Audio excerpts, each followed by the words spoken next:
On this week's show, we'll be discussing Xbox exclusives racing onto PlayStation, a shake-up to PlayStation leadership team, and Ubisoft closed multiple studios amongst a restructuring. All that and much, much more on this week's GamerGuild Podcast.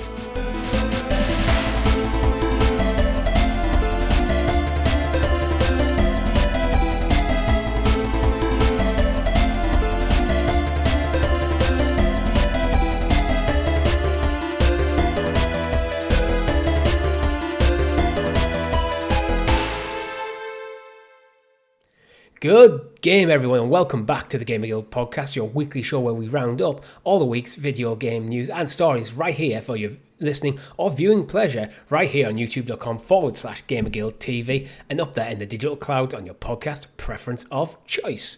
Your podcast players for this week are myself, Mr. Richie, and Mr. Chris. Hello gamers, hope you're all well, ready for a week of gaming news. Indeed, because we do have a great show lined up for you. But before getting to it, make sure if you haven't already, hit the like button, subscribe to the channel, hit that bell so you're kept in the loop of all our amazing content here at GamerGuildTV, such as our meant to be weekly live streams, which I'll put my hand up to. The reason one didn't happen this week is you were away with work, Chris. Yeah. And I've just been insanely busy both at work and in personal life trying to sell a house. So by the time I got in from work on Thursday, I had nothing prepared. Didn't have it. I was going to go for Ninja Gaiden, but didn't get around to installing it. I had nothing prepared. I didn't have a thumbnail, nothing scheduled, and I was knackered. And you know when you just look at it and go, got two thumbnails. Yeah. But you know when you just look at something and go, I don't want to. It's not tonight. It's not tonight. We did have 3 episodes of the Clickercast go up on public feeds this past Saturday, so I think we'll put them out in bulks of 3 to the general public. Of course, our members out there, they get all that early remastered content available now. They've had it for a couple of weeks, probably, in fact, at this point. But yeah, it's gone public now, so episodes 1, 2, 3 for those casual listeners out there. Review yourself up, ready for season 2, coming in just a matter of weeks now. Indeed. So yeah, there has been content, even if it wasn't a live stream. Yeah, we still don't know the actual date, though, do we? We just know it's April. April, I think some people suspected around about the 18th or something. Yeah. It's probably going to be in line with something American, like Super Bowl or Easter, I think, which is next week. Easter, yeah, who knows when they want to get it out. But we've got to find out soon. My guess is at the Super Bowl, which I believe is next week or this weekend, there's probably going to be a big advert for it. To be honest, I reckon we might see like a double launch on Easter weekend. Yeah. So you get episodes 1 and 2, and then one episode a week after that. Potentially. It is a shorter season, though, so maybe they want to spread that cadence out at HBO a little bit more. But we'll find out imminently. It's got to be soon. Got to be soon. 100%. And we'll be back. We will be. We have committed to the season 2 of the Clickercast. But, Chris, what have you been playing? Not much. As you mentioned, I've been really busy this last 2 weeks with the old workplace. So, been out and about, bit of travelling. Keep me busy. I did manage to platinum in your absence last week and Rob stepping in. Indiana Jones and the Staff of Kings. I saw that, PlayStation 2 / PS4, PS5 now. You know what? It took maybe 5 hours to platinum. All right. It's an Indiana Jones story. And you technically already played it recently as well. I'd already played a little bit of it recently, but the story doesn't really improve. It's the way it actually gets to the end. You realise when it gets to the kind of the final boss fight and the finale, the story they just stop writing it. It kind of builds up to, there's something to do with like the concept of like, the staff Moses used to part the Red Sea. That's a cool idea. It's a pretty epic piece of like mythology / history, however you want to look at it, and like the power in it, and it kind of just, you go to a few locations, typical Indiana Jones Uncharted style, and then there's just a grand finale. It doesn't give you any reason what the staff's power is, the reason behind. Obviously there's a couple of Nazis involved, and there's just it kind of just ends with what could be quite an epic finale. Like the villain does use the staff, spoilers for a game that's like 16-year-old, he does use the staff to part the sea, gets on a motorbike, and you have a motorbike chase through the parting of the sea. Which, I know people who question Kingdom of the Crystal Skull and Aliens and the Dial of Destiny concept, but Indiana Jones has never been as grounded as I think people give it credit for. No, I know it's I know it's there, like, even in, like, Raiders, like, the Ark was clearly magical. But what I liked about Raiders especially was it could have been explained another way, because you don't see what's in the Ark, they open it and the Nazi's faces melt. It could have been a gas, or it could have been something else that Carbon monoxide poison. Yeah, that wasn't magic or anything. So I think that's when Indiana Jones is at its best, when like there's seemingly something mystical going on with the artifact, but you don't know for sure. Like when it's in that grey area, but to actually get staff and part to say is like, well, that's fairly on the nose. That's why I didn't like the alien stuff. Yeah. Yeah.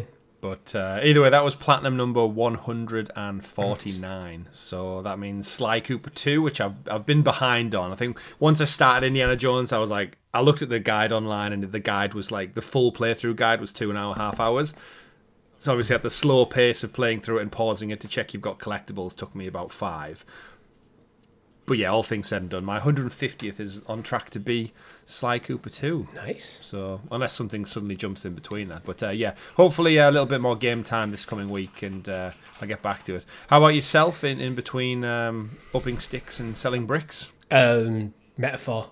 The game is endless. I haven't actually rolled credits yet. Is it getting too long in the tooth now? Like, it sounds like you've passed the point of finishing it, and now it's just like, there's just too much. There's more. I think it is a little bit too long in the tooth. I know it's a big game. I do want to actually get the platinum, so I'm going to still be playing for a while. Mm-hmm.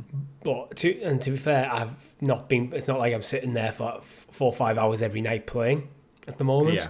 So it's, my pacing's slowed as well. But it just is such a long game. It's like at the moment, like I've stopped on side quests and most cutscenes outside the main story. I've stopped reading and paying attention. Right. I'm just clicking through, getting the quest done, just to save myself some time. But I do actually have to do at least a good chunk of a New Game Plus run for the platinum. Right, okay. Because there is one boss that is locked to New Game Plus, and I'm not sure there's a trophy for completing all side quests. But one of them is presented. One side quest is actually presented as in the middle of a main mission as an optional.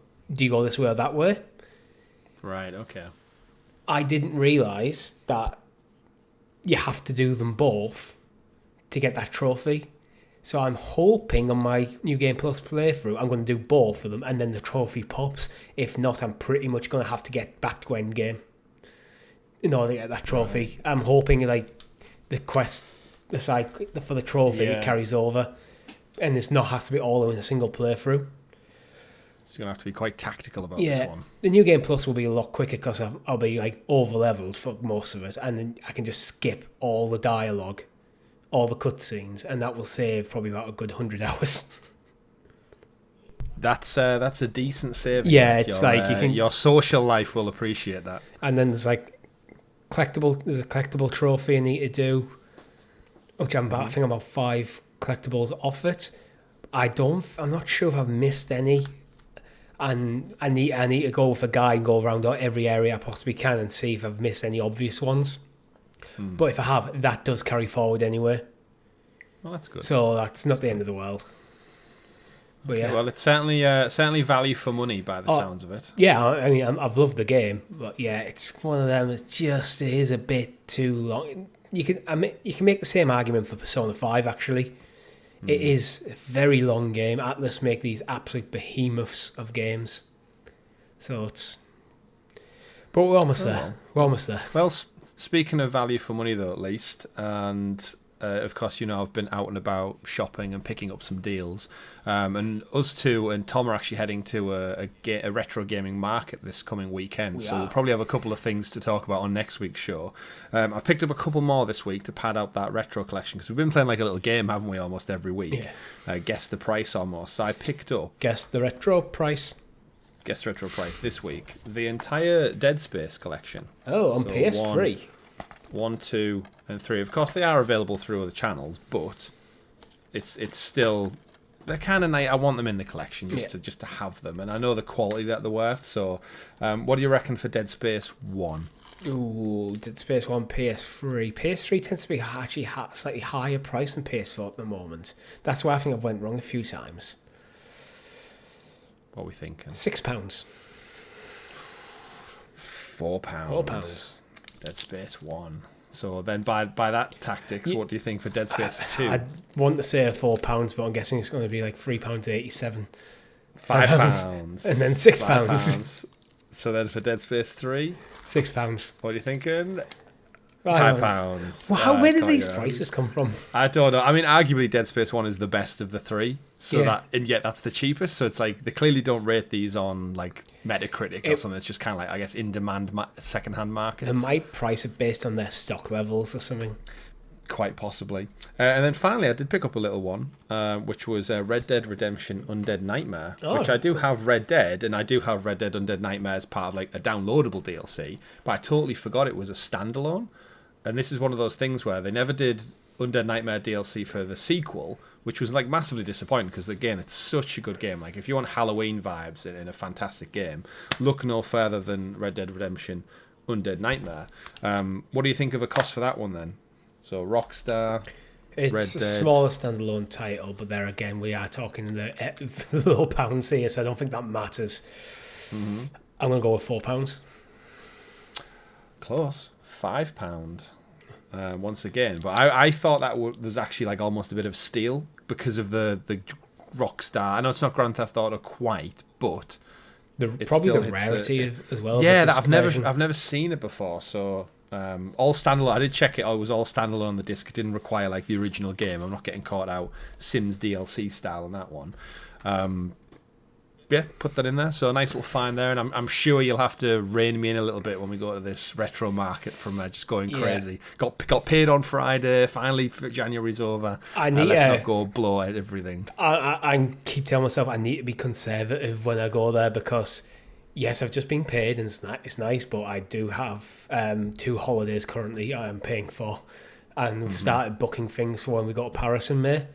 So there's money coming out the account that I just need to not go nuts. It's that typical adult problem of Christmas is out the way now, and you think, finally, I'll be relieved of these outgoings. And then you go, oh, wait, the year ahead is a mere 3-4 months away till we're in summer again. You look at your calendar and go, all the things you've already kind of getting scheduled for the first few months of the year. It's like, well, that's going to cost that, that's going to cost that, that's going to cost that.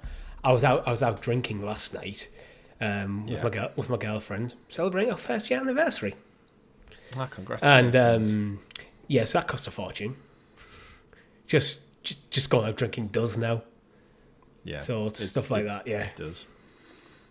But at least this podcast's free. It is. This podcast is actually free, but you can, if you wish to, become a member for as little as 99p.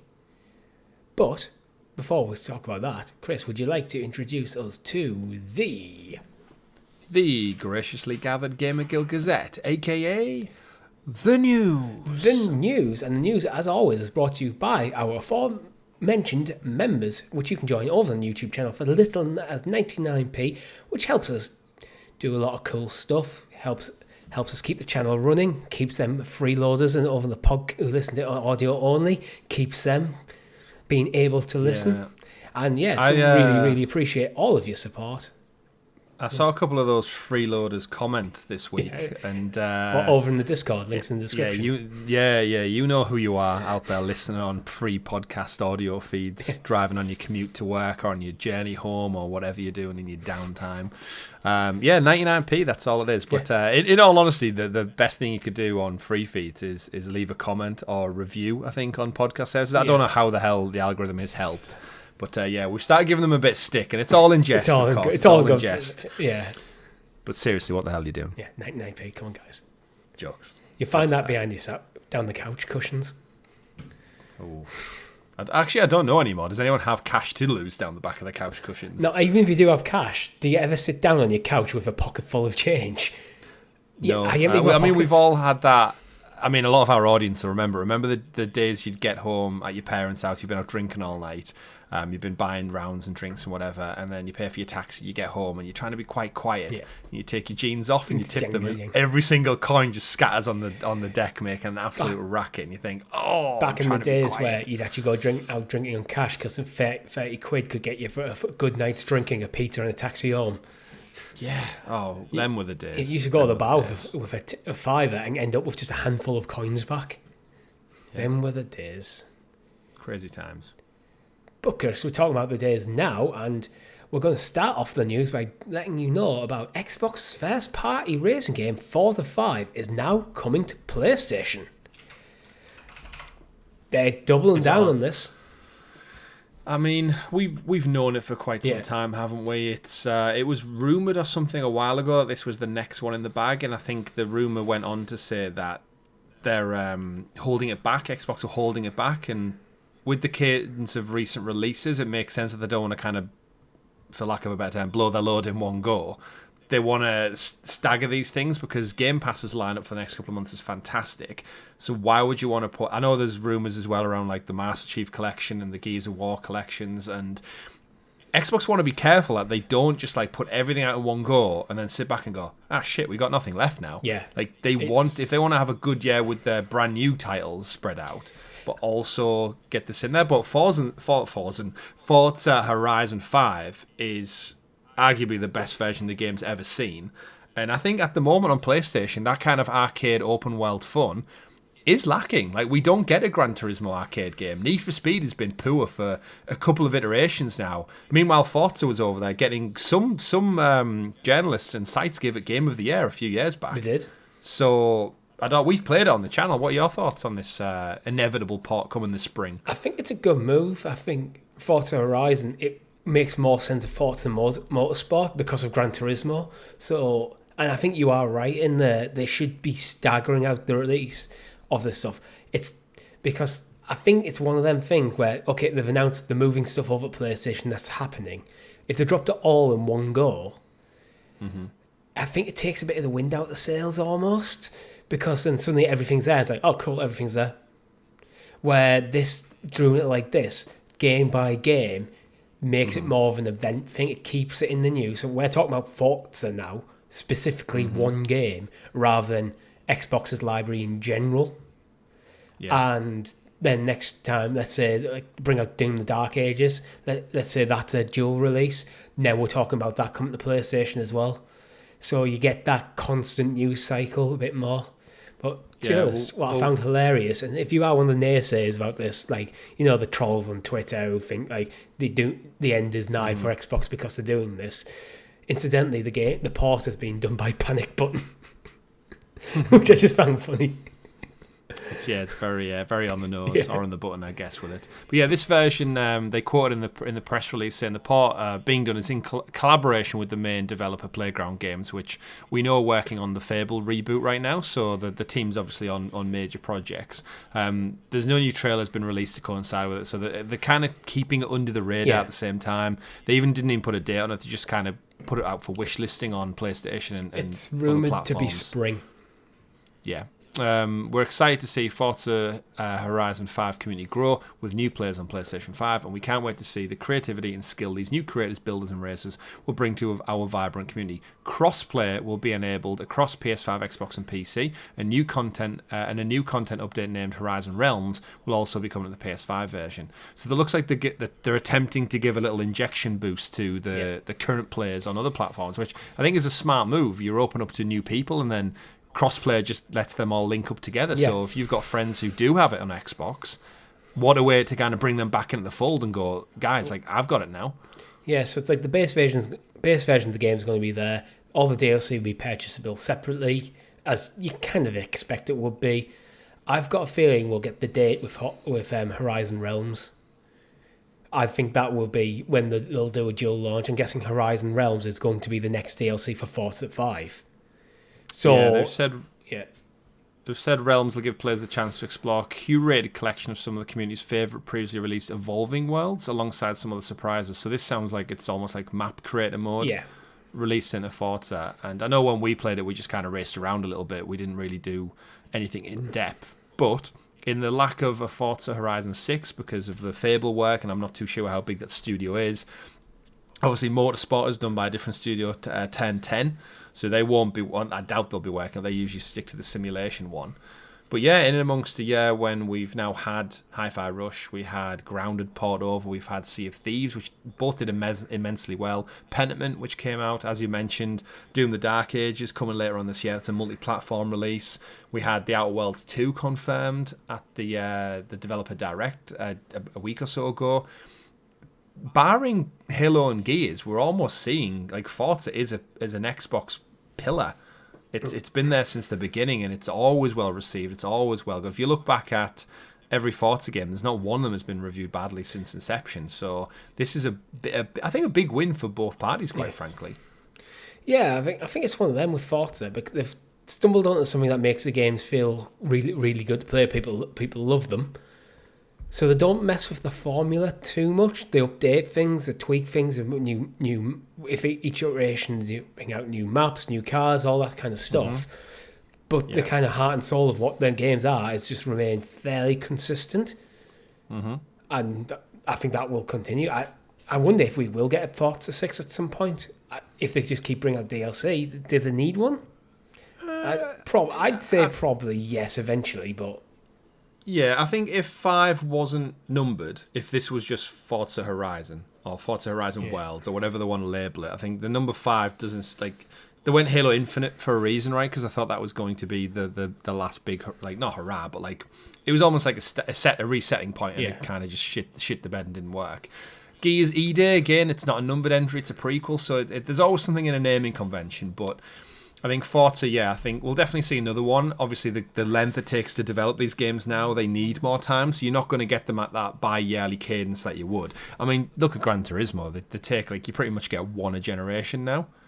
So, I think I wouldn't be surprised. I think that's not a bad cadence for games like this, where you get, like, ideally, for me, if I'm Playground and I'm making this game, I'm going, right, I want the game to come out very early in the console's lifespan, and we'll support it for the entire one, and then the sequel will be on the next console.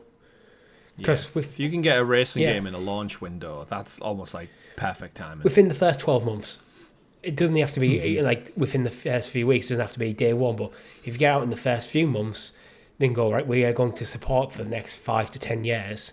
Just bringing out new DLC packs. Build on it. Constantly patching it, updating it, bring out new features, whatever it is.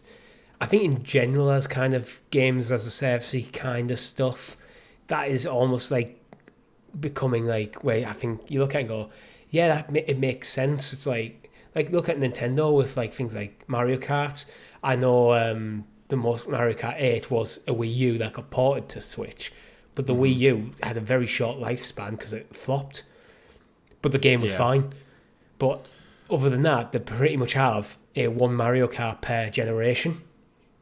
Yeah, absolutely. And just look at like the diminishing returns you get. Car games or racing games, I guess seeing the diminishing returns impact them the most, because the fidelity, it always looks great and it's always used to showcase like the best of the new hardware. But as someone who used to really enjoy them, and we've always said, I think a lot of people grow out of racing games as they naturally can drive in real life, the kind of the shine, for lack of a better term, is almost polished out of it. When I look at Gran Turismo, Need for Speed, and Forza, they've looked gorgeous for a good decade plus now. And it is that point of like, why would you spend 200 million developing the next game when you could just get new vehicles, new cars, new maps, new locations? And keep it going, because ultimately, like, all you're doing at the end of the day is racing. It's not like Call of Duty stuff where you can reinvigorate, capture the flag mode and deathmatch, and you can tweak it up a little bit, and we get prop hunt. It's a race. You race various numbers of competitors.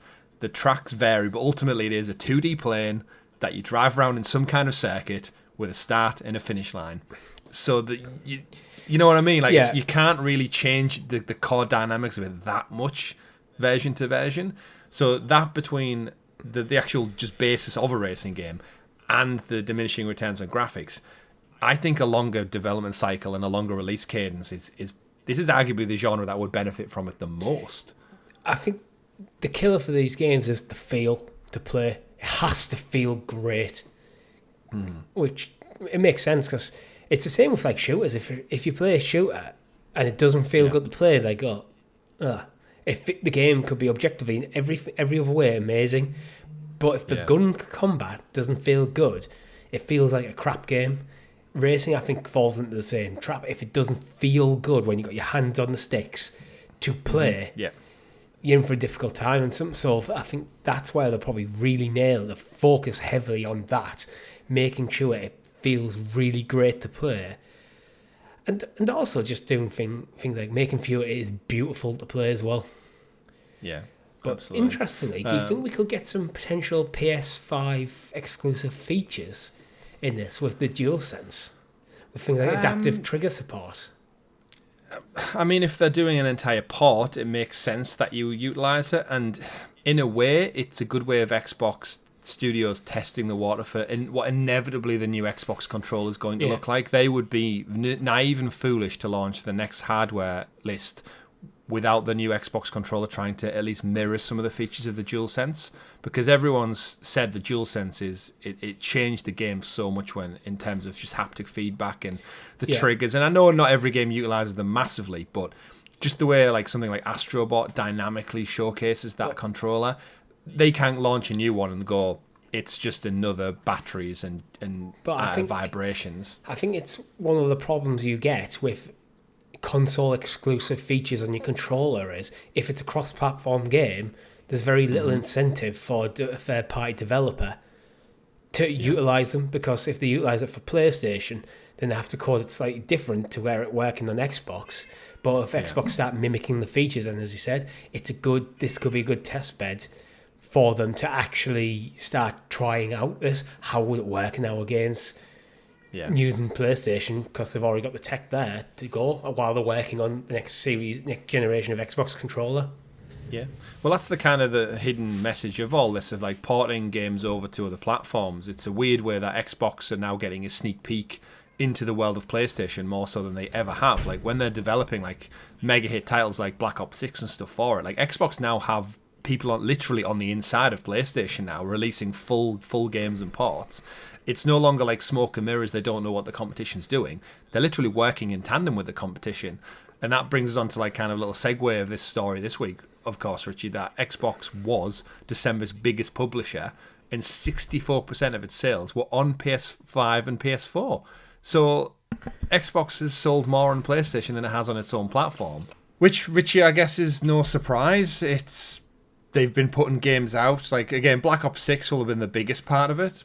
But Indiana Jones obviously helped Xbox over the Christmas period because it received very good ratings, and presumably it's sold well across the platforms. And even though it's not out on PlayStation yet, they said it was even ahead of EA over December, which raked in a measly 366 million themselves. But we knew this. I guess when you own half the industry because you've bought them up, then no surprise that you sell more than half the sales, right? Well, and I kind of find the stories on this a bit misleading, because it's like, Xbox is the biggest publisher even on PlayStation, but realistically, it's not Xbox. It was Call of Duty, which is something they've recently purchased. If you take Call of Duty out of it, then this story doesn't exist. So they've purchased this position in the market. Yeah, well, they said revenue for gaming was up, but hardware was down. It's like, so they're selling less of their own stuff, but collectively, again, if you take on Activision Blizzard King, and as part of that acquisition, you own the biggest money-making machine year in, year out in games, your game revenue should be up year on year, unless you've done something drastically crazy that's just ruined it. And Black Ops 6 just happens to be like a really high point for the Call of Duty franchise as well. So if I was it's done well. Finance guy at Xbox, I'd be wanting to look at the trends with Black Ops 6 taken out of the data set, because it's such a huge outlier that it's going to massively skew the data. And it's going, it's the best year we've ever had. Well, it doesn't really mean much because of Black Ops 6. It's like, is it because of one game, or are you overall doing better? And it's definitely one of those. Yeah, and hardware sales as well. They're just slow as the generation goes on anyway. That's just normal. Like, Yeah, it's one of those where I think you make statistics that look good. Obviously, when they go to shareholders and stuff, they're going to sing praises when it's up year on year. But yeah, the people who aren't in the boardroom, I guess, like gamers know, it's like, well, yeah, if you buy the most expensive revenue maker, then you're going to have revenue up year on year, I would hope. Anyway, not counting in for the 76 billion you spent to acquire them. That's a big net loss, but... Yeah. It's one, and it's something I guess we're only going to see more of with all the like Forza Horizon, and other franchises coming across. I'm just waiting for that moment that we start to just get stuff day and date. Like, do you think they're always going to have the cadence of like Indiana Jones, like a 6-month window, or do you think we are going to start seeing things? Because like some of them, like Doom, is obviously day and date. Outer Worlds is day and date, but they have history on those franchises. Yes. South of Midnight, not mentioned, so I feel like it might be like. Hellblade not mentioned either. I'm surprised Hellblade hasn't been confirmed yet either, because that fell flat last summer. Doom's been like day and date on pretty much forever, hasn't it? Across multiple platforms. I don't think. Well, they haven't had a. Have they had a release since acquisition? When did Eternal come out? Was that like just after the Bethesda acquisition? I don't know. I feel like it might have been in development. Because it came to Stadia, right? Yeah, so I think that's where, when we were covering it on the podcast, that was a case of like we were worried that Stadia was going to lose Doom Eternal because of the acquisition. Yes, you're right. And then it didn't end up being the case. So I'm guessing this is the first Doom game we've had out since the Bethesda. This is the first Doom game that Microsoft have full control over, because there's probably with Eternal there's a lot of deals probably already in the works that you can't really renege on. So you just have to accept that situation. So I guess looking at that bigger picture, do we see Starfield later this year as well? Because I feel like that's ripe for the picking for a PlayStation port. Possibly, because Starfield's now in a lot better place than it was. Yeah, it's over a year old. Yeah, I think, to be honest, I don't think Xbox and Phil Spencer are wanting to commit to any individual across-the-board strategy. I think they want to take it as a game-by-game basis. If the sales are still going up nicely, why move it over? I think it's when you hit them sales plateaus, that's when you want to shift it. So he's probably got metrics where it goes, if the sales slow to this percentage for this many months, then we'll have a serious talk about it.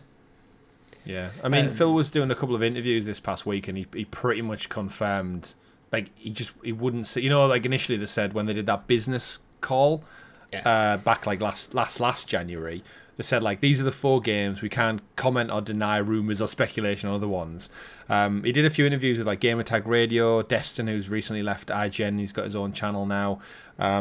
They obviously asked him, what's the history of Xbox titles looking like? And he basically just went on to say, like, we want players to experience Xbox titles in any form, different forms, such as cloud, PC, handheld, mobile. And he capped off his statement by confirming Xbox's first-party games will no doubt show up on PlayStation, Nintendo, and Steam in the future. So I reckon the other big outlier in this kind of new approach to being the biggest publisher is the Switch 2. Imagine how much money Xbox could make by having a handful of select titles available for Switch at launch. Yeah. You telling me Forza, maybe Gears, Halo portable on the Switch? Possibly. That's going to make them millions. And again, we can run it because we're talking about old-ass games now. Possibly. We say we know can run it, we still don't know the specs of the Switch 2. And even if the power's there's compatibility issues and stuff to factor in. It could be a complicated thing. Nintendo are very used to being siloed into their own thing, and most games that come to their platforms are specific for their platform. Mm-hmm. So porting may not be as straightforward as you'd like it to be. But I think there could be a selection of games, and I think it would be to both the benefit of Microsoft and Nintendo if they got a suite of maybe 5 games on the Switch 2 from the last generation and a half, 2 generations of Xbox titles in the launch window. Because then with the Switch, you're padding out your library, which is sometimes where you kind of need to. You want enough of a library on launch to kind of make it to force that day one purchase. Yeah. It's established titles. So Microsoft are going to again double dip into all games to get revenue, to open up revenue streams which are currently closed. Yeah. So I think makes it'll be a win-win. Actually, we know for players, it means there's another place to play great games that you like. And with crossplay kind of evolving, I mean, Xbox have Grounded, Pentiment, Hi-Fi Rush, and Sea of Thieves, and I would argue and say Grounded and Hi-Fi Rush in particular are very Nintendo games, like from a visual standpoint. So yeah, I think Switch having like a Forza Horizon game would be fantastic, because outside of Mario Kart, Switch doesn't really have races. Yeah. And then I just think, looking back at the library, imagine all those like fans who would kill to have Halo portable. Yeah. Be great. The one thing I don't think we'll see though is Game Pass. There's a lot of people talk about Game Pass and Nintendo. I don't see the benefit from Microsoft. I think I can see the benefit of them putting the games in and go, buy it, and then we'll take a cut. Yeah. But Game Pass, I think, is one of the things where if they hold that back and don't put it on any platform other than PC and on Xbox, you're kind of going, yay, all these cool games that you've been spending 50, 60, 70 pounds on this platform, you can get it as a monthly subscription over here, day and date. Yeah. So then the Game Pass becomes what drives the sale of the consoles, and then you're using the individual box a la carte sales and other platforms to drive people into the game, to try and encourage people in the Game Pass. Yeah, I'd agree. But either way, interesting signs for Xbox, and I think the egg is truly cracked in terms of exclusivity. It's a whole new world we live in now. PlayStation are doing PC stuff, Nintendo are doing Nintendo stuff, and Xbox they're not. I mean, to be fair, they're taking a lot stronger approach than Sega did when it started to all fade and collapse for them. They're making bold money. Yeah, and they've had to be, because that's what you have to do when you're in last place. Yeah, exactly. I mean, last place is not, at the moment, is not a bad position to be, because they're still making a lot of money, but how do they realistically catch up with Nintendo and PlayStation in the hardware sales? Yeah. I think they're going to struggle, because there's a cultural element to it as well, cracking the Far East. Yeah. So how do you do it? Well, you don't compete on the hardware, you compete on the software, and you outcompete them. Then you've got the Xbox as a kind of, isn't selling the Xbox is not the focus anymore, it's selling the video games. Yeah, it's one of the oldest adages in the book, Richie. If you can't beat them, join them. Yeah. Turn what is currently a losing situation into a winning one. Yeah. But I think, Chris, moving on to PlayStation, and February, we have our PlayStation Plus claimable games for this month. Interestingly, where do you want to start? Because there's a secondary story in this about PlayStation and what they're doing with the subscription model. I think get the games out of the way and we'll get into the realistically interesting part. What are we getting? So we're starting with Payday 3. We're getting High on Life. Are we? We are. And Pac-Man World Repack. I don't think it's a bad month. I don't think it's a great month either. It's not. Payday 3 is just more Payday. It performed poorly. It reviewed averagely. And I don't think anyone was really asking for a Payday 3, quite frankly. But we got it. It's out now. It's your typical high-octane co-op first-person shooter, up to 4 players online. It wasn't too dissimilar, I think, from the way they tried to repackage Payday 3. It looked a lot closer to Rainbow Six Siege, but with a heist element. We're probably going to see a similar thing from Fair Games when PlayStation finally get around to that. But yeah, I've never really had an interest in Payday 3 and Payday franchise, I should say. Yeah, me either, to be honest. High on Life, however, brilliant little game, of course, came to Game Pass 2 years ago now over the Christmas period. Really enjoyed it. The humour in it in particular, it's just that if you've ever seen Rick and Morty, it's that Justin Roiland type of humour, but the gun is alive if you've not somehow seen High on Life. First person shooter in like a cartoony environment in alien planets. We have a live stream on the channel. We do, yeah, and it is super fun, the game. Like, if you enjoy that type of comedy, you'll laugh all the way through this. I think one of the highlights I remember is there's a kid who like threatens you or something, and if you kill him, there's like a really good comedy script that's like typical Rick and Morty. But yeah, if you're into that kind of charismatic, back and forth, just witty banter kind of stuff, it's really good. It's not too long either. I think you can finish it in about 15 hours. I enjoyed it, but I don't mind that style of humour. I felt though in the video game environment it was a bit much for that length of game. because it doesn't really take a break from that humour. I found it started getting a bit grating after a couple of hours. Yeah, I can see that. that. Yeah, without that natural break, like episodic format. Yeah. There's only so many times you can have your gun say back, like, hey, you shot him. Oh my God, you shot him. Guys, oh, he's dead. Oh, you shot him again. Like, it's that. Yeah. That's pretty funny, much on it's repeat. funny at first, but like it'd be like binge watching the entirety of Rick and Morty. Is like you probably want to space that out. Yeah, absolutely.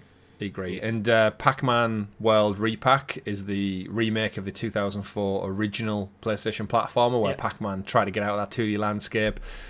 It's a 3D game from a bygone PlayStation era, and if you're into your 3D puzzle platforming, think like Spyro and stuff and Mario 64, then it's one of those that it won't hurt you, and you'll probably have a fun collectible time. It might, but it's one of three games. It's one where I think you could, if you don't expect too much of it, you probably have a good time. Yeah. But I guess the bigger news from this blog post, Richie, was we have an update on the future of PlayStation Plus, which happens rarely, it feels. Yeah, indeed. So PlayStation is ditching PS5 games beginning in 2026 from the subscription model. PS4. In the notes it's PS5. That changes the entire tone of the article, to be honest. So they're ditching PS4 games to focus on the PS5 titles, which, to be honest, that is actually, I think it's a good move, really, because it makes sense, right? Yeah, by now, PS4 titles, we're halfway through the lifespan, potentially, of PS5. PS4 titles are still there. There's a lot of them on PS Plus if you have premium or extra. But having them as the monthly claimable games, I think that's one of the things that is starting to make the months feel a bit lackluster. Yeah, well, this is where like the lines are a little bit blurred. Like they do say it's not going to start until January 2026. You've got just under a year until this actually happens. As they do say in the blog, as we shift from to PS5, PS4 games will no longer be available as a key benefit. Realistically, most of the PS4 games you get play and run better on PS5, or they have a PS5 version now anyway. Like you often see in the blog, it says PS4/5, and when you go to download it, it asks you which version you would like to download.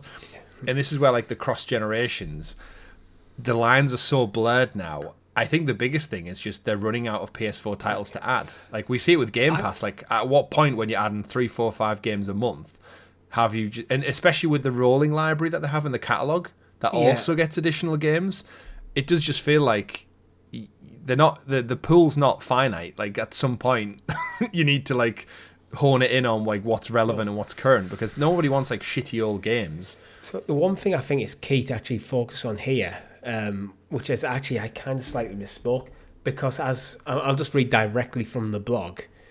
As many of our players are currently playing on PS5, we've shifted towards redeeming and accessing PS5 titles from the monthly games and game catalog benefits. PlayStation Plus is evolving with this trend, and we will focus on offering PS5 titles through the monthly and game catalog benefits starting January 2026. As we shift to PS5, PS4 games will no longer be a key benefit and will only be occasionally offered for PS Plus monthly games and catalog starting January 26. That to me reads as if they're pulling PS4 titles from the catalog, from their PS Plus catalog. In what way? The monthly like streamable ones and stuff? Not the monthly ones, because it does actually say, please note this won't affect PS4 monthly games that you've already redeemed. Mm-hmm. But if it's, when you've got the extended catalogue from PlayStation Plus above the basic tier, PS4 games I think are getting pulled from that.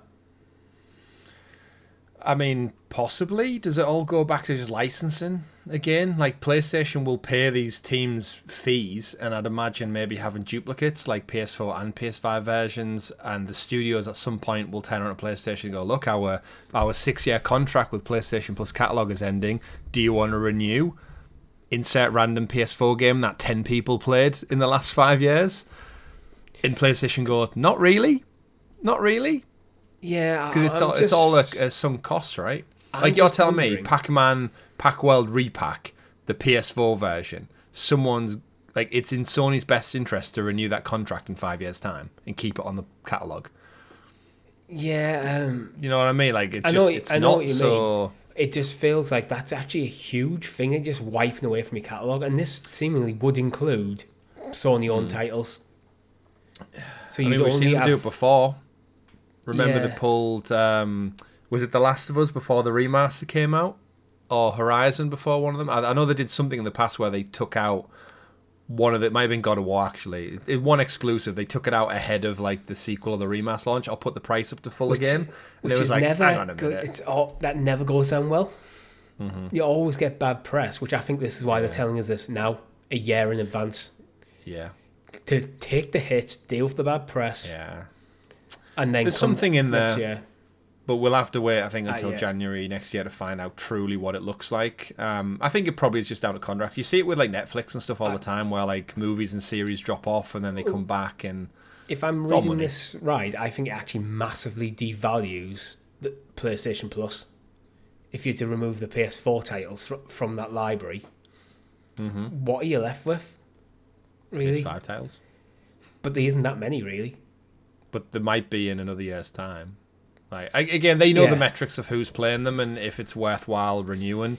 Maybe we'll get some more PSVR 2 titles involved. I actually think this is probably cost saving, linked with how the rough patch they're going through with the game focus on games as service, cancelling games left, right, and centre.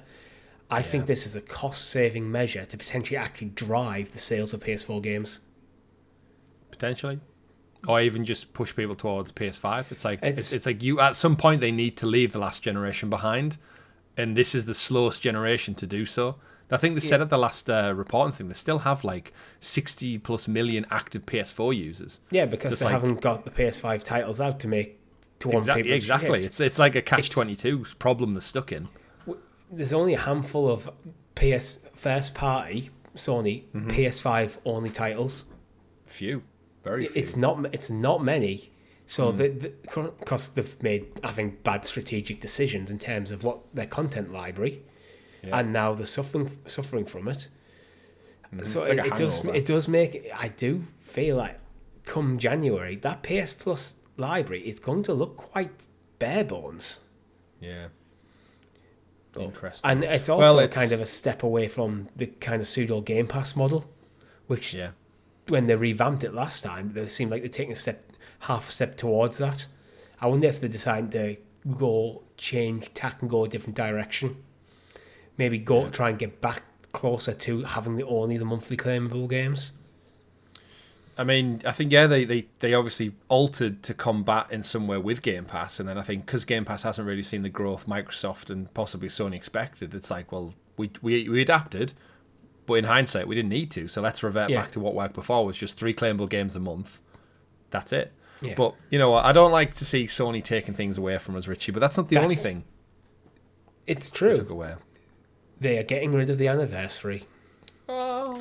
Well, specifically the themes, but they will return.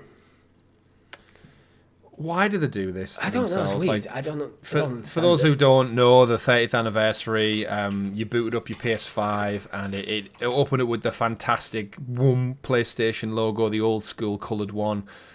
And then you could go into the settings and change it so you had PS1, PS2, PS3, PS4, start up themes and sound effects when you move through the icons. Doot, doot, doot, doot, all those fantastic little noises. And then they did say it was for a limited time, but it still pains me, Richie, that they make stupid decisions like this where it's like, but you can't keep them. It's like, what harm does me having it on my PS5 in my house do to the business of PlayStation? Like, come on, guys, come on. But they do say it'll be back. Yeah, but I shouldn't have to wait. Because they're saying it will be back, I'm going to try and take the optimistic slant on this. I think maybe they'll come back with the addition of themes in general, because themes in general did quite well on PS4. But then it's been missing from PS5, and it seems like an odd thing to just drop. And I wonder if they were testing the water with this, saw a positive response, but now they need to find a better way to integrate it. Ah, Richie, my sweet summer child. The subtweet to their initial tweet says, while there aren't plans to create additional themes in the future, we're excited to keep celebrating the legacy of PlayStation hardware with you all.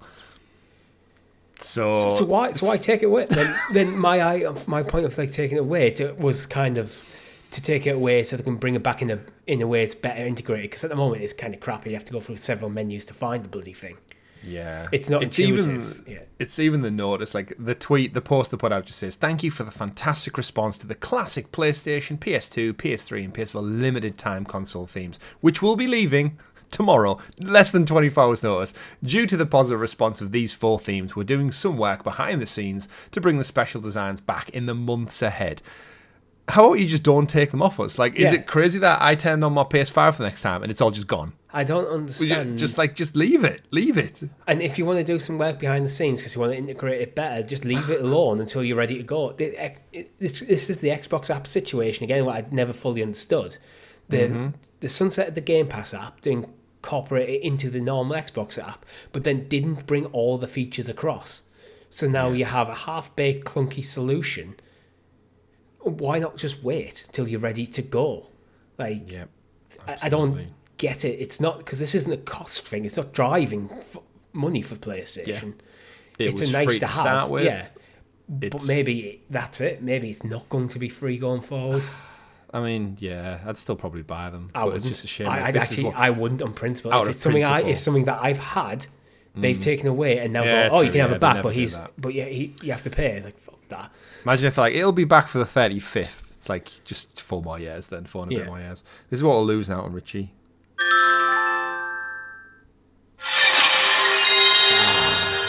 It's good. It's a good one, yeah. That was a short one. Keep that for you again, yeah. That's a trophy. Ooh. There's definitely a quiz in here of like which ones are which. I'm sure there's the ones I don't recognise very well. Probably PS3. What do you think this one is then? That's PS3 or Vita? No, close. Portal? PSP.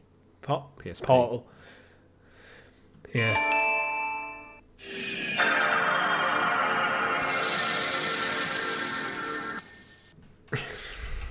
Lots of them. Little beeps. There's such like tactical sound effects though. Like someone designs them and they're absolute geniuses who come up with those sounds. They're so like nostalgic and stuff. They're so iconic, aren't they? Absolutely. But we'll obviously see them back soon enough. But it's just weird business decisions. Like they were so well received. I don't understand why. If anything, she just turn around and go, yeah, we're making them permanent. Yeah. Whatever they've got behind the scenes that's like, oh, this will be scheduled to end on this day. Just get whoever's in charge of it to go on and go cancel scheduled removal. Like, yeah, either way. But they've gone already at the time of listening. They've gone. So if you haven't booted up your PS5 this past week, like me for the most part, it's gone and I didn't even have a chance to say goodbye. Yeah, I did. It was Friday that I went. So Friday last week. But you know what? Who else has gone, Chris? Herman Hulst is no longer co-CEO of PlayStation, but he's still in charge of first party. Maybe Herman's role was due to end, and unfortunately they had to work behind the scenes to extend his tenure in that particular role, but someone couldn't do it, so they're working behind the scenes to bring him back on the 35th anniversary, but you'll have to wait and see. It's a weird one, to be honest. I wonder if this is a case of the idea to split the job between 2 people just wasn't quite working. Yeah, because this happened in the aftermath, I guess, in the wake of Jim Ryan stepping down last year. They went, well, we're going to do something a little bit different, and it kind of seemed to make sense because the 2 individuals, obviously Herman Hulst, previously the head of Guerrilla Studios, who did Killzone, then onto the Horizon franchise, really nice, like light guy within the gaming and PlayStation community. He stepped up to help alongside. We presumed it was the business group because the bigwig was Hideki Nishino, who's more like business centric, and it made sense. Like you're going to have someone who's going to deal with the business and someone's going to deal with just the gaming element, and each individuals feel like they knew their own part to play very, very well. But I think you're right in saying, having 2 CEOs approaching, it confuses things. Yeah, like how do you make a decision if one has one idea and one disagrees? Well, that's it. Ultimately, you have to kind of you got to draw the line. It's a hierarchy. Like the further you go up, the less people you need, and sometimes it must be confusing for certain managers going, here's the thing I need to talk to the CEO about. Which one? Yeah. And then if you talk to Herman and don't talk to, what's his name? Hideki Nishino. Hideki is like, then they're getting only half the information, and I can imagine it getting just messy in the day-to-day operations. Yeah. So this could actually be possibly even Herman's idea, if it's because he's in charge of first party and developing Sony's first party repertoire. Yeah, he's arguably doing the same thing he's been doing. The reason he was co-CEO is to deal with the game side of things, and now I guess he gets to focus that on that's the where game side of things. Maybe he feels like he's getting pulled away from the job he should be doing because he's dealing with CEO bullshit.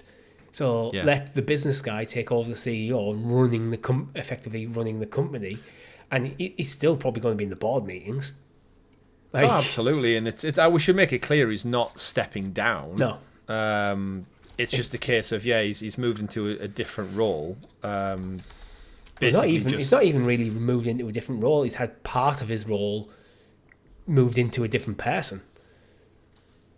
So Hideki is now full CEO, and I think it's just it's that clarity, I think, in that leadership structure now. Yeah, we should just read, I guess, directly from it. So Hideki Nishino is going to take sole CEO control of Sony Interactive Entertainment. So that's the business subsidiary which contains PlayStation. So this guy is also going to oversee, obviously, the music element of it, the TV movie side of things as well. So this is why I think it made sense initially. And then it says in the press release, I'm truly honoured to take helm of Sony Interactive Entertainment. Nishino said in the press release, technology and creativity are two of our biggest strengths as we continue to focus on developing experiences that deliver entertainment for everyone. We'll continue to grow the PlayStation community in new ways, such as intellectual expansion, while also delivering the best in technology innovation. I want to thank Herman for his expertise and leadership as he continues in his role as CEO, Studio Business Group. I'm deeply grateful for the PlayStation community and their continued support, and I'm very excited for what the future holds. So I think it's the move that probably makes the most sense. I think Herman, from when I've seen him in interviews, I think you're right in saying the CEO role maybe wasn't in his... Just his personality didn't seem to clash with being the big boss who makes these horrible decisions to do with layoffs and everything like that. In some ways, he is still the big boss of the Sony first party software. He's just not looking after the entire PlayStation brand as well. Yeah. As a slight aside as well, because me and Rob actually didn't cover it on last week's show. Funnily enough, when you're talking about multiple ownerships and stuff, the head of Insomniac left and is retired after 30 years, Ted Price. Okay. And it leans in with our conversation. So he's actually said he's made the decision earlier this year. Over 30 years of leading Insomniac, he felt it was simply time to step aside and let others pave the way for our team. He was there when it was founded in 1994, and he's since gone on to create multiple hit games, including Ratchet & Clank, Resistance, Sunset Overdrive, and more recently, of course, Spider-Man, and then going on to the Wolverine game. They've decided to split the leadership of Insomniac over 3 people. There's a guy called Chad Dezen, Ryan Schneider, and Jen Huang who are coming in, and they're all basically in different places. One's from the profit and marketing team, one's an actual game developer, and I think one's finance and marketing. But just interesting, as a total polar opposite of what we've just said couldn't work, they've gone with a 3-pronged approach. But I guess 3 is better than 2, because then you're going to have a majority when it comes to decisions. Yeah. But I just want to touch on that a little bit and shout out to Ted Price. I think in a quiet way, he's had 30 years leading a hugely successful company. Actually, didn't you mention there Spyro's Insomniac, right? So Spyro, then Ratchet and Clank. Possibly, yeah. Maybe they didn't mention Spyro because it's currently with Xbox. And you don't want to mention too many things. I think Spyro and Crash were part of that. Universal took over them to publish games, and then Vivendi took over them, which were then part of Activision, and that's how Xbox ended up with them in some roundabout ways. But yeah, to do Spyro, Ratchet, the Resistance franchise, and then Spider-Man, this guy has been at the helm of arguably probably one of the most calm, persistent studios in gaming history. They've not really put out You're reading from The Verge. Other articles do mention Spyro. It is Spyro, yeah. So it's just an editorial decision. Yeah, fair enough. But so just shout out to Ted Price, and obviously Insomniac will go ahead with hopefully good leadership. But 3-pronged approach. So my biggest thing with this difference of roles is, do they get the same wage? Do you get is this just a cost-cutting measure as well? 3 people doing one person's job, or 2 people? Just thinking about the money. How do you negotiate your wage if there's 3 years now? I don't know. like, to be honest, when you're at the CEO level, I'm guessing they've had conversations about it and how each of their roles interplays and how they're going to make decisions before they've announced anything. It's not like you just go, oh, you, and you, now CEO, figure it out. They've been having conversations for a year. Absolutely. And it's definitely a damn sight more than we'll probably ever have. True, yeah. But technically, we are co-CEOs. We are technically. But people like to have money, Richie, and it's nice when people are paid. Unlike when Square Enix don't pay People Can Fly. Yeah, but Xbox probably maybe will. I hope they do. So this is the news that People Can Fly are officially working on Gears of War E-Day in partner with the Coalition and Xbox more generally. Yeah, and obviously I jest there, but yeah, for those who can't remember, People Can Fly are the studio that worked on Outriders in partnership with Square Enix, and I think we've covered it for the last 2 and a bit years, that even though the game was successful and it did really well on Game Pass and its numbers were well into the millions, they still didn't have any payout from their publishing partner Square Enix, which seemed odd, really, because the game was received well, it surprisingly sold well, and yet every article we've read, it's like, no, we've still not had the money from Square Enix, so we're still going through litigations with Square Enix about I feel like getting paid. There's been a contract where they've signed a bad contract where they have to get over a certain threshold of profit before they start earning. It might be a case of, okay, 100% of the profit is to Square Enix until they've recuperated 80% of the costs. Then we'll go 50-50 from there, something daft like that kind of structured deal.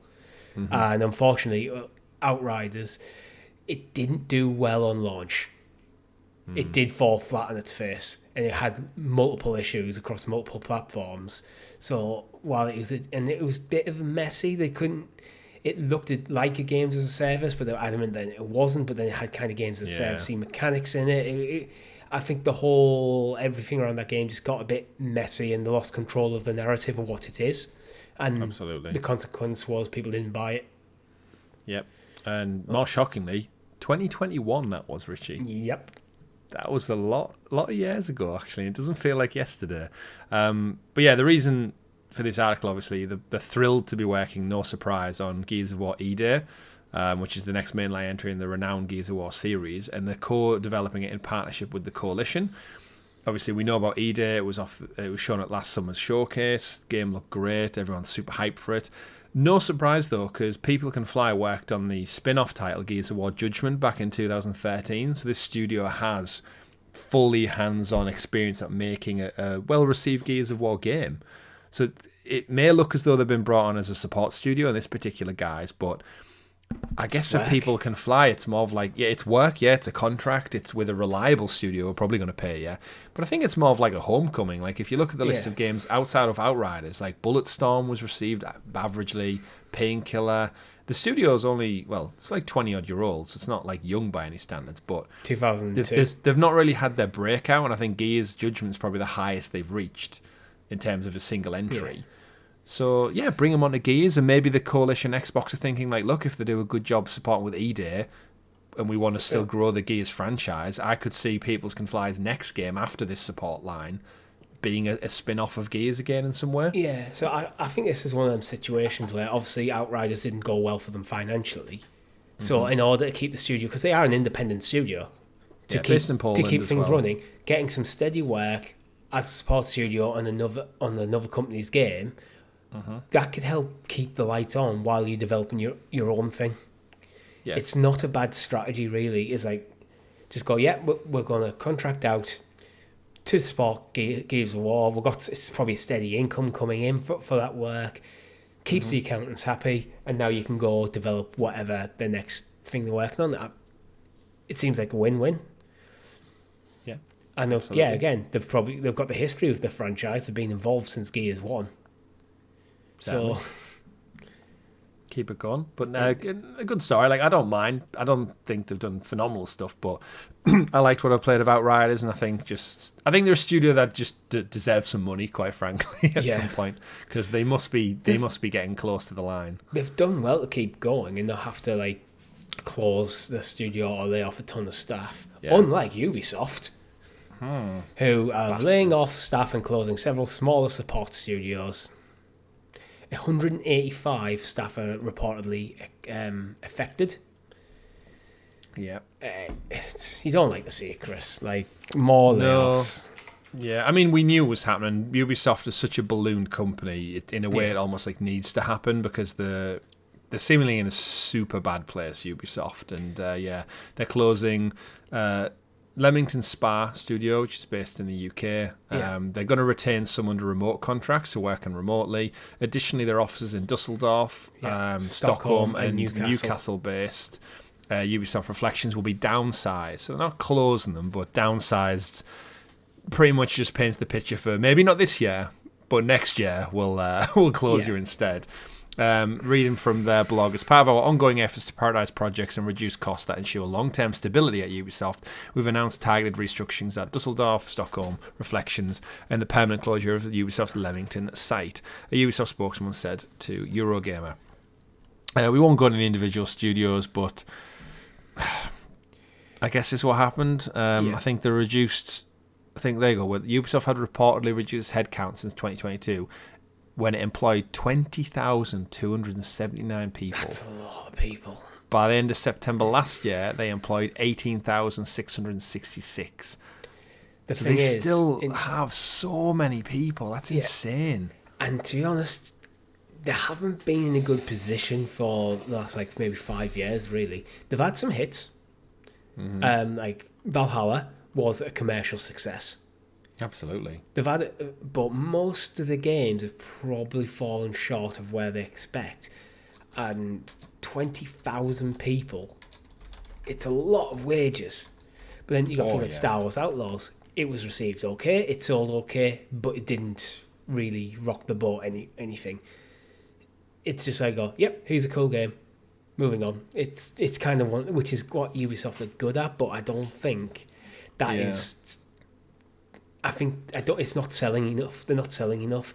They've had a handful of attempts to get into games as a service, and every single one of them has failed. Yeah. XDefiant's still alive. Yeah. But that's it. Everything else has failed. Like, just as a quick glance, since 2020, they had Hyperscape. Yeah. Must have cost a cool, 150 million probably to get that game out, and then it lasted 2 months, 3 months before it got canned. Yeah.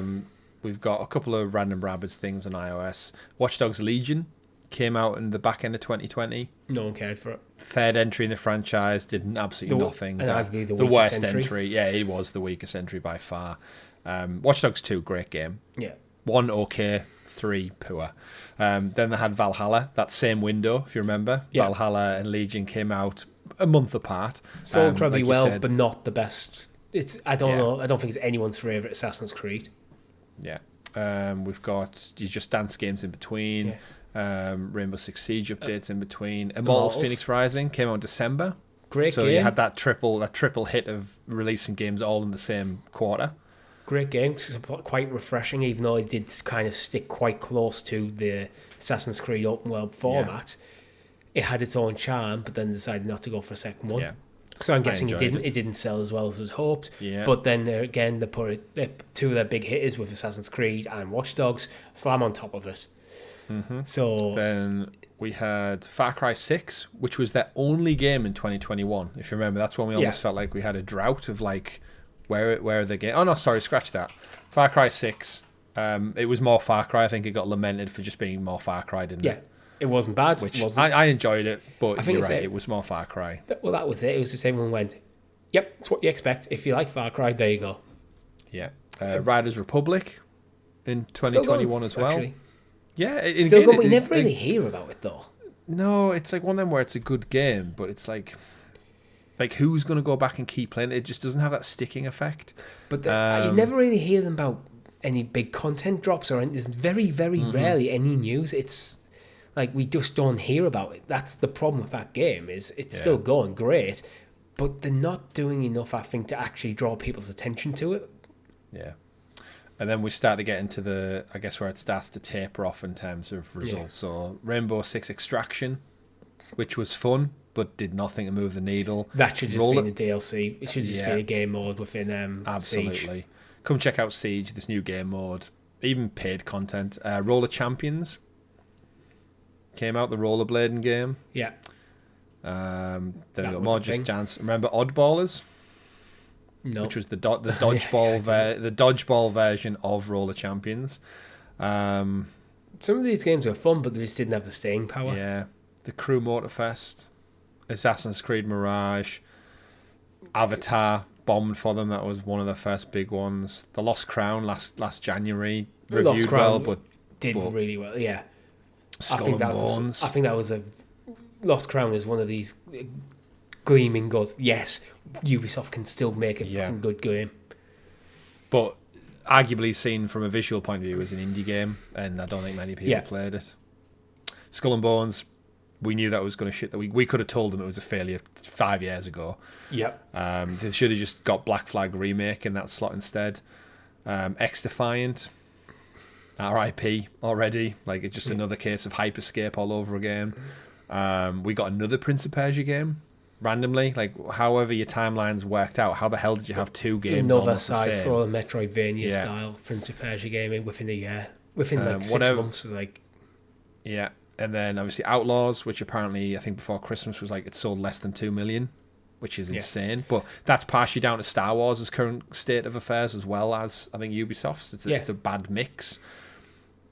And then it was a bad mix. The game Shadows that produced wasn't good enough to overcome that hurdles. Yeah. And then Shadows has had 3 delays now. Yeah. Should have been out for 3 months at this point. And actually bringing our next story into this conversation, Ubisoft have also delayed story content for the Division 6 Year 6. They should have never gone back to it. They made a mistake by discontinuing content for Division 2, but by that point, they should have just cracked on with Division 3. Yeah. Don't wait. But then the problem they had is massive as well. Yeah, forgot about that. Yeah, Division Heartlands was scrapped. But the problem with that is Massive were working on Outlaws. So your devs who would have been doing Division 3 have been strung up for the last 5 years making Outlaws. So it's it's just bad resource management and bad marketing, and like we've said time and time again, but chasing trends rather than being industry defining. Yeah, rather than focusing on making good games, they make great games. They focus on making arcade games. I don't think any Ubisoft game is actually bad. I'm a big Ubisoft fan. Skull and Bones isn't a bad game. Just no one wants it. It's fine. But do you have time in your gaming schedule for just fine? That's the problem nowadays. Mm-hmm. I think if you're not hitting the 8 out of 10, you're basically not getting looked at. Because people are busy. Games are way bigger than they used to be. You've probably noticed that. We're going back to the Indiana Jones games. I noticed it as well, playing the Uncharted games last year. Games are just objectively much bigger, and there's much bigger expectations in terms of the time sink. Yeah. And the pool of games is bigger. Like, how many games have we gone back to and played from yesteryear? Like, you went through the entire Uncharted series. That could have been 50 hours of gameplay on something new. But when nothing's getting your attention in the current lineup, you look back and go, oh, you know what? I'll stick some comfort food on. It's a known quantity. It's a great game. It's got fantastic storytelling. I'll go and enjoy that again. It's the same reason we go back to our favourite movies and our favourite series time and time again. But this is what happens. You don't stop chasing trends and try and do something unique in yourself. Yeah. But if when you chase trends, you're already behind. When you're chasing the trend, you're already behind because the trends in games can move quite quickly. By the time and development time in the game is quite long, so by the time if the trend emerges 5 years later, you get your game out that chased that trend. The trend's moved on, so you're behind. You have to be in front of it, or forget about the trends entirely and just focus on going, this is the style of game we're passionate about, we're just going to do this. Yeah, and even reading the tweet they put out says, "Greetings, agents. Our team is dedicated to continuing to build the future of the Division 2. We have exciting updates in store, including the new season. We can't wait for you to play starting February 25th. We know you're eagerly awaiting the release of the upcoming DLC. To ensure we deliver the best possible experience, we've decided to take a little extra time to refine it. Therefore, the DLC will not ship during Year 6. Thanks for your patient support." Just that beginning, we're excited to build the future of the Division 2.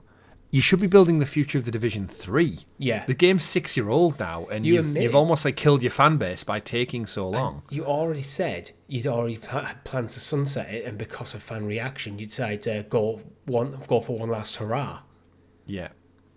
So It's, I don't like, I don't even know, looking at it's the just- comments, people are like, I've not played in a year. Just logged on to check. It's like not even surprised. Like at this point, yeah, just double down on 3 and let 2 rest. 2 was a great game. It is much loved, clearly.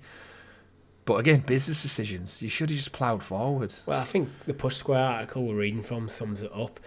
We're still reeling from the shock of learning the 2019 title was still being supported. We had just assumed the devs were already fully committed to Division 3 at the stage. I mean, let's face it. If Ubisoft are smart, the Division is it's one of their pillars that I think would number 3 would sell well. Don't put a 3 on it. Rainbow Six Siege both had staying power. I think they still do, and I think the Division, the next entry, don't put a 3 on it. Make it a platform, and come out and say we've got a 10-year roadmap for this, like Destiny did and Bungie, and say like, look, we know you love it, we know you like the grind, you love coming back. This is our content, and they must have learned something from the last 2 games to know what it's required to get people coming back to it. It's one of the few live service games that I've actively played for a long, long time. I got the platinum in the first one, which is rare in my wheelhouse of games. So yeah, don't put a number on it. Call it the Division something, Heartlands maybe. Yeah.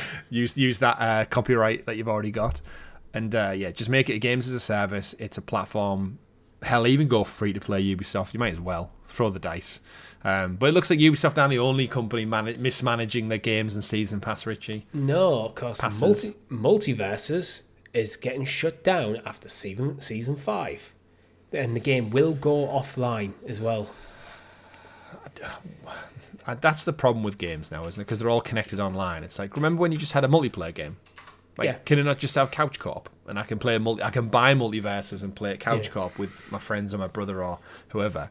But yeah, reading from their Twitter post, Season 5 will serve as the final update for MultiVersus, beginning 2nd of April 25 and ending, American date, 4th of February, ending 30th of May.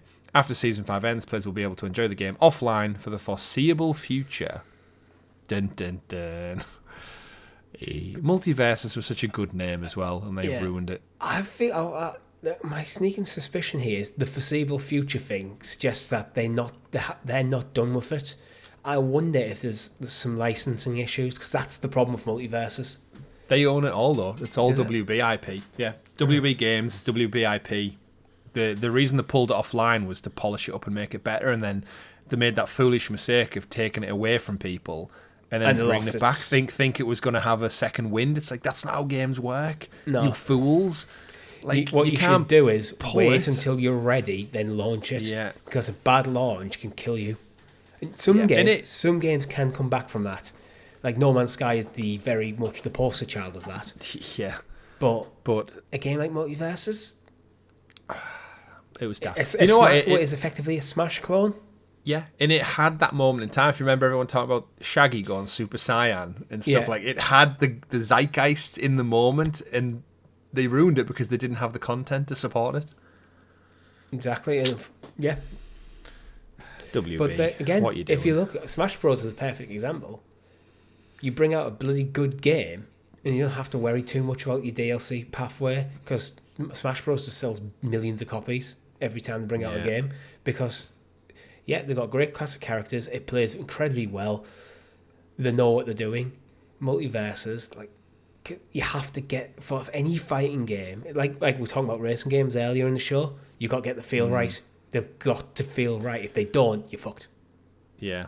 I mean, just to summarise that, MultiVersus began with a long open beta period, which is, I think, where all the hype was coming from. Everyone who was playing it was like, hey, this is fun, these characters are cool. That's when it reached its peak popularity.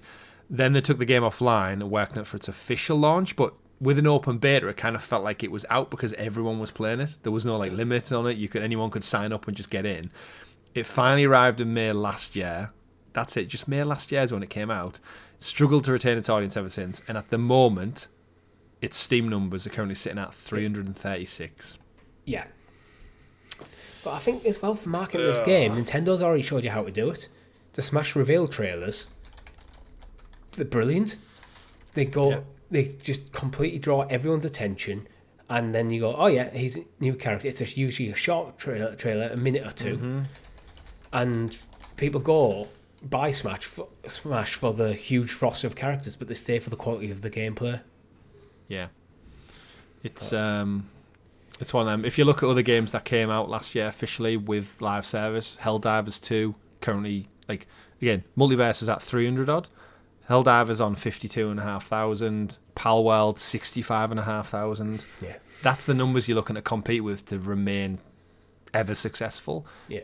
If you're down to 300 odd, your days are numbered. I think something like MultiVersus could potentially survive in the few thousand, maybe 10,000. You don't have to be 50, 100,000 potentially, but you do have to have some player base.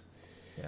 But this is why couldn't it just be a game that you can play with your friends? Like, why does it need to be online, server-based, DLC-based? Like, can I not just go buy a disc copy of MultiVersus, have my brother or you round with someone, have a couple of beers, and Shaggy will fight Batman, or Gandalf will fight one of the paedophiles from Clockwork Orange.